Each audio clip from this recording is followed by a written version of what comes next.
大家好，我係 Fairy， 今日我會同大家分享一本故事書，書名係《豬豬大明星》。喺開始之前，邀請你哋先撳個掣 subscribe 咗我嘅 channel 先啦。如果準備好，我哋又一齊嚟睇下呢本故事係講咩㗎咯喎。豬豬大明星，呢隻係八哥救豬豬。我不得不說，佢好鍾意表演，都好鍾意去表現自己。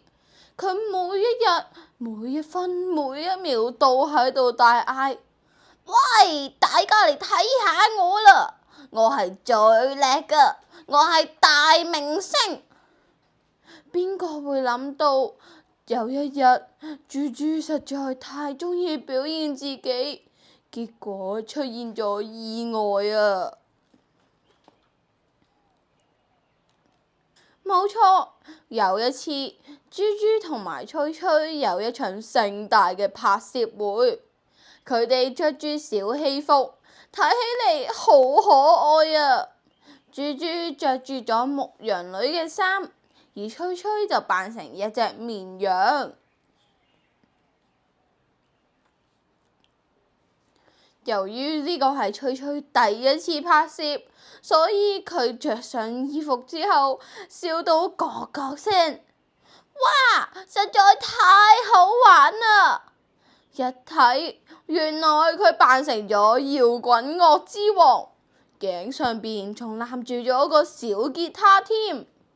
冇諗到豬豬竟然直接跳過去佢隔離，並且喺度大嗌：各位，望下我啦，唔好睇嗰隻愚蠢嘅臘腸狗啦！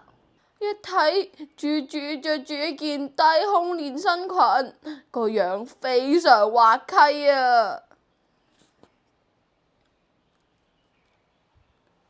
唔止咁啊，佢為咗要表現自己，搶風頭，又換上咗一件啦啦隊嘅衫，問大家：我係咪好靚啊？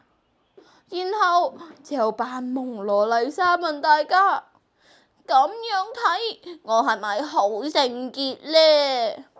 唔單止啊，佢仲搶咗吹吹嗰件衫，着上咗，扮成一條美人魚。佢仲攞嗰條尾一下撥開吹吹，話：小臘腸，你同我走開！呢啲戲服係我噶。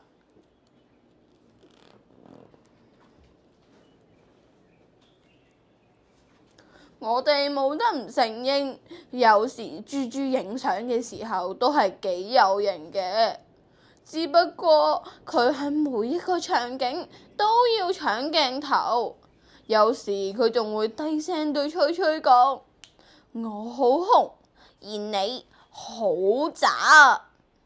喺燈光下低，相機只要發出咔嚓咔嚓嘅聲音，豬豬就會感覺自己好似一個搖滾巨星咁樣。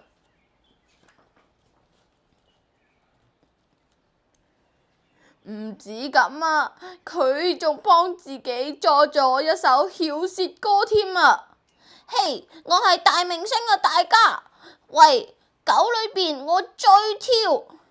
唔止咁啊，當拍攝結束之後，佢又會命令吹吹：喂，你啊，講緊你啊，快啲拎啲冬甩俾我食！你呢個香腸形狀嘅討厭鬼！只不過就喺呢件時候發生咗一件事，改變咗所有嘅拍攝。拎住相機嘅嗰個男人指住吹吹話：嗰隻臘腸形狀嘅狗仔好得意啊！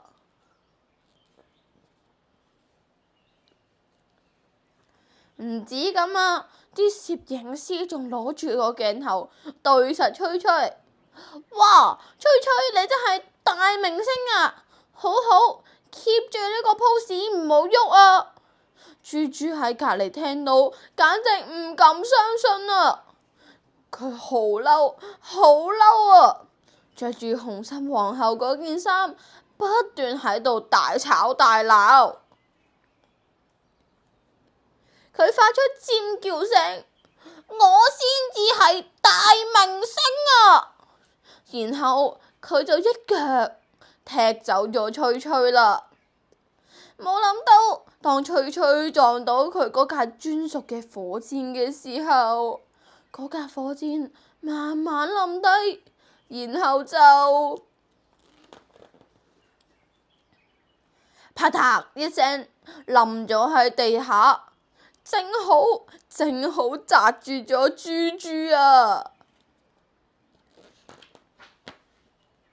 而家我可以好開心咁宣佈，日子變得唔同啦。豬豬嗰啲嚇人嘅滑稽動作，全部都消失到無影無蹤。當然就係因為佢俾嗰架火箭砸親之後，受咗重傷，暫時冇辦法再參與拍攝。喺而家，佢唔再好似之前咁鍾意表現自己。又唔似好似之前咁討人厭，而且有一件事雖然令佢好嬲，但係佢都冇得唔承認，係佢令到翠翠有機會大放光芒啊！